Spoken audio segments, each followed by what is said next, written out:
திருப்பரங்குன்றம் மலை உச்சியில் உள்ள தீபத்தூணில் தீபம் ஏற்ற வலியுறுத்தும் உண்ணாவிரத போராட்டம் தொடங்கியுள்ளது.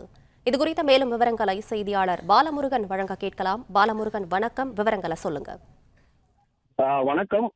திருப்பரங்குன்றம் மலை மீது அந்த தீபம் ஏற்ற விவகாரத்தில் நீதிமன்ற உத்தரவை நடைமுறைப்படுத்தி திருப்பரங்குன்றம் மலை உச்சியில் உள்ள தீபத்தூணில் தீபம் ஏற்ற திருப்பரங்குன்றம் பொதுமக்கள் தற்போது அந்த திருப்பரங்குன்றம் மயில் மண்டபம் முன்பு அந்த உண்ணாவிரத போராட்டத்தை தொடங்கியுள்ளனர். கிராமத்தின் சார்பில் மலை மீது தீபம் ஏற்ற ஒரு நாள் உண்ணாவிரதம் இருக்க உயர்நீதிமன்றம் அந்த விதிகளுக்கு உட்பட்டு அனுமதி வழங்கியிருக்கிறது. திருப்பரங்குன்றம் கிராமத்தின் சார்பாக கடந்த சனிக்கிழமை காவல் நிலையத்தில் உண்ணாவிரதம் இருக்க மனு அளித்தனர். போலீசார் அதற்கு அனுமதி மறுத்த நிலையில் கிராமத்தின் சார்பில் உயர்நீதிமன்ற மதுரை கிளையில் 11ஆம் தேதி திருப்பரங்குன்றம் மலை மீது தீபம் ஏற்ற வேண்டும், ஒரு நாள் உண்ணாவிரதம் இருக்க அனுமதி வழங்குமாறு கோரி மனு அளித்தனர். அதன் பேரில் பல்வேறு விதிகளுக்கு உட்பட்டு அந்த திருப்பரங்குன்றம் மயில் மண்டபம் முன்பு காலை 9 மணி முதல் மாலை 5 மணி வரை அந்த உண்ணாவிரத போராட்டம் இருக்கலாம் என்று சொன்னார். 50 பேர் மட்டும் கலந்து கொள்ள வேண்டும்.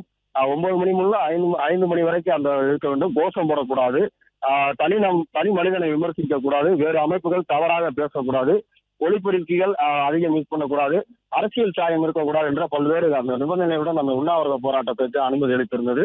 தற்போது அதனை ஏற்று கிராம மக்கள் தற்போது திருப்பரங்குன்றம் மயில் மண்டபம் முன்பு அமைந்து அந்த கந்த சஷ்டி காலையில் அந்த முருகன் படத்திற்கு விளக்கேற்றி தற்போது அந்த உண்ணாவிரதத்தை தொடங்கியுள்ளனர். விவரங்களுக்கு நன்றி பாலமுருகன். பிளே ஸ்டோர் மற்றும் ஆப் ஸ்டோரில் இருந்து பாலிமர் செயலியை QR கோடு மூலம் பதிவிறக்கம் செய்யுங்கள். செய்திகளை உடனுக்குடன் பெறுங்கள்.